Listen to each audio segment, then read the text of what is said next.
안녕하십니까, 정영태 교수입니다. 이번 동영상에서는 한국인의 의사소통 방식과 갈등 관리 방식이 사회 갈등에 미치는 영향에 대해서 함께 살펴보도록 하겠습니다. 한국인의 의사소통과 갈등 관리 방식은 대략 1987년 민주화를 전후하여 차이가 있습니다. 그리고 세대에 따라서 차이가 있고요. 먼저 민주화 이전의 의사소통 방식, 갈등 관리 방식에 대해서 알아보도록 하겠습니다. 이 시기 가장 중요한 가치는 상하 위계 질서가 있는 집단의 구성원 간 조화와 화목을 강조하는 유교의 관계 중심 집단주의 권위주의입니다. 따라서 상하 위계 질서를 중요시하고 윗사람에 대한 복종을 강조를 했습니다. 이러한 가치를 구현하기 위한 의사소통 방식으로 우선 가장 중요한 것은 자신의 의사나 입장을 자세히 설명하기보다는 상황이나 분위기에 맞게 절제된 방식으로 표현할 것을 강조를 하고 있습니다. 상대방에게 예를 갖추어 신중하고 점잖게 말할 것을 권장을 하고 있으며, 만약 상대의 잘못을 지적하거나 요구를 해야 할 경우에는 상대의 처지나 지위에 맞게 말을 해야 한다고 가르칩니다. 특히 윗사람일 경우 더욱 조심해야 되고, 공개석상에서 잘못을 지적하는 것은 가능하면 삼가해야 한다고 강조를 하고 있습니다. 이러한 문화를 고맥락 문화라고 합니다. 집단주의, 권위주의가 지배적인 사회에서 많이 찾아볼 수 있는 문화의 소통 방식이라고 할 수 있습니다. 갈등에 대한 태도를 보면 갈등을 기본적으로 구성원 간 화목을 해칠 우려가 있는 것으로 보기 때문에 가능하면 피해야 한다라고 강조를 하고 있으며, 만약 갈등이 발생하여 상대방이 나를 욕한다 하더라도 웬만하면 참고 견뎌서 갈등이 겉으로 드러나지 않도록 해야 한다고 가르치고 있습니다.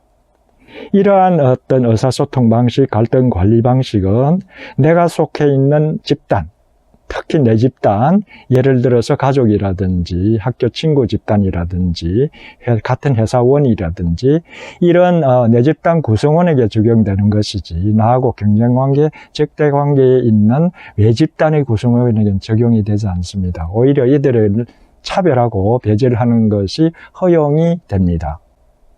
이러한 의사소통 방식, 갈등 관리 방식은 세대로 따져서 본다면 주로 40, 50대 이상이 많이 활용하는 것입니다. 살펴본 한국인의 의사소통 방식과 갈등 관리 방식은 속담을 통해서도 확인할 수가 있습니다. 예를 들면 소통 방식과 관련된 속담을 보면, 말하기 전에 3번 생각하고 행동하기 전에 3번 생각하라, 3, 4, 1은 3, 4, 1행, 이런 것도 있고, 가는 말이 고와야 오는 말이 곱다, 이런 것도 있고, 눈치가 있으면 떡이나 얻어먹지, 이런 것도 있습니다. 기본적으로 말을 조심하고 신중하되 상대방의 눈치를 보고 잘하라는 그런 내용들을 담은 것들이죠. 갈등 관리 방식과 관련된 속담으로 참을 인자 셋이면 살인도 면한다, 욕을 먹고 살아야 오래 산다, 욕이 금인 줄 알아라, 이러한 속담들은 기본적으로 갈등 상황이 발생하더라도 참아라는 것, 그러면 자신에게 오히려 덕이 된다는 걸 강조하고 있다고 할 수가 있습니다. 지금 살펴본 40, 50대 이상이 주로 활용하는 민주화 이전의 의사소통 방식과 갈등 관리 방식은 기본적으로 내가 속한 집단의 다른 구성원과의 원만한 관계 유지에 기여할 수 있도록 말을 가능하면 아끼고, 상대방이 욕을 하더라도 갈등으로 곧바로 대응하지 말고, 그래서 갈등을 격화시키지 말고 웬만하면 참을 것을 강조를 하고 있습니다. 그렇다면 이러한 의사소통 방식, 갈등 관리 방식이 지배적이었던 시기, 민주화 이전에는 갈등이 없었을까요? 그렇지는 않습니다. 먼저 직접적이고 직설적으로 의사나 불만을 표현하지 않기 때문에 오히려 오해의 가능성이 있기 때문에 갈등의 가능성은 항상 있었지요. 두 번째, 윗사람의 아랫사람에 대한 권한 남용을 막을 방도가 없었고, 따라서 많은 경우 윗사람이 아랫사람의 인권이나 이해관계를 침해하는 사례들이 다반사로 일어났습니다. 세 번째, 외집단, 특히 경쟁집단, 적대집단인 경우에 이들 구성원들에 대해서는 배제하고 차별했기 때문에 외집단과의 갈등 가능성은 항상적으로 있어 왔던 것입니다. 그럼에도 불구하고 겉으로는 갈등이 표현되지 않았습니다. 잠재적인 요인만 있었을 뿐이죠. 그랬던 이유는 무엇보다도 집단의 규범, 개인에 대한 규율성이 대단히 강했고 개인을 규율하는 정도가 매우 강했기 때문에 개인적으로 집단 규범을 어길 경우 왕따 등에는 공동체에서 소외되는, 배척되는 그런 우려가 있었고, 윗사람의 권한이 워낙 셌기 때문에 힘없는 개인이나 아랫사람은 불만을 제대로 표현하기 힘들었기 때문에 갈등이 직접적으로 표출되기가 어려웠습니다. 특히 상하관계에 있는 개인이나 집단 간의 갈등, 예를 들어서 노사 갈등이라든지 정부 대상 공공 갈등들은 아랫사람들이 스스로 조심을 하거나 그래서 억제하거나 그렇지 않으면 윗사람이 억압하기 때문에 겉으로 드러난 갈등이 상대적으로 적었습니다. 방금 보았듯이 40, 50대가 주로 활용하는 민주화 이전의 의사소통 갈등 관리 방식에서는 자신의 불만이나 요구를 자세하게 설명하기보다는 상대방의 지위나 상황을 봐서 간략하고 눈치껏 표현할 것을 강조를 하고 있습니다. 그런데 이러한 의사소통 방식, 갈등 관리 방식은 민주화 이후에 나타난 사회적 변화 때문에 이러한 방식도 바뀌지 않으면 안 되게 되었습니다. 첫 번째, 1987년 민주화 이후 개인의 자유와 권리를 우선시하고 평등의식을 강조하면서 다른 사람과의 치열한 경쟁을, 공정한 경쟁을 강조하는 경향들이 강해졌습니다. 그에 따라서 경쟁에서 이기기 위해서는 나도 할 말을 하고 의사결정 과정에 참여하게 됐다는 의식도 확산이 되었죠. 그만큼 자신의 불만이나 요구를 쉽게 표출하는 경향들이 나타났습니다.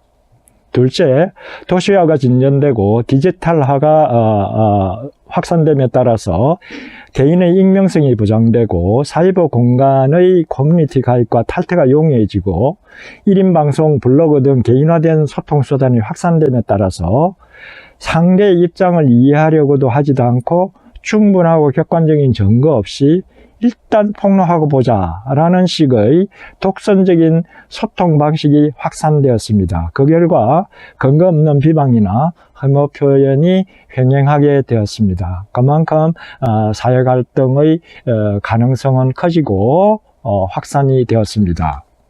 셋째, 각계각층 지도층 인사들이 그간 저지른 부패, 불법, 갑질로 해서 정치사회의 주요한 주체로서 사회 구성원을 규율했던 학교, 언론기관, 종교단체, 국회, 정부 등의 신뢰와 권위가 상실되었습니다. 그에 따라 이들 기관들, 지도층의 구성원에 대한 구속력이 극도로 약화되었고 그만큼 구성원들은 지도부와 기관의 권위를 쉽게 부정하고 자신의 불만과 요구를 표출하는 경향이 강해졌습니다. 마지막으로 익명성이 보장되고 개인화된 소통 수단이 널려 퍼져 있는 민주주의 시대에 맞는, 그러면서 타인의 인권을 존중하는 소통 방식, 갈등 관리 방식이 아직 정착되지 않고 있습니다. 또한 개인 간의 갈등을 조정, 중재, 해결해야 할 책임이 있는 기관, 특히 정부, 사법기관의 신뢰가 아직 회복되지 않고 있어 갈등은 오히려 민주화 이후 더 증가하고 있는 추세입니다. 방금 민주화 이후의 의사소통 방식, 갈등 관리 방식에 대해서 살펴보았습니다. 민주화 이후에 우리 사회에 확산되고 있는 의사소통 방식, 갈등 관리 방식은 주로 개인주의, 민주주의가 발달한 저맥락 문화권에서 많이 사용되고 있습니다. 또한 우리 사회에서는 30대 이하 젊은 층이 활용을 하고 있습니다. 여기서는 자신의 불만이나 요구를 누르지 말고 억제하지도 말고 상대방의 지위나 눈치도 살펴볼 것 없이 자신의 불만이나 요구를 직접 자세히 표현할 것을 강조를 하고 있죠. 그 결과 개인의 자유와 권리가 보장되는 민주화 이후 우리 사회에서 사회 갈등은 오히려 빈번하게 발생하고 있고 또 쉽게 객화되고 있습니다. 이러한 점들을 고려할 때 앞으로 우리가 해야 될 일은 무엇보다도 변화한 시대에 적합한 갈등을 예방하고 생산적으로 해결하는 데 도움이 되는 의사소통 방식과 갈등 관리 방식을 개발, 확산을 하고 시민사회 갈등을 생산적으로 관리할 책임을 지고 있는 공공기관, 정부나 국회, 사법기관 등의 신뢰 회복이 무엇보다도 시급하다고 할 수 있겠습니다.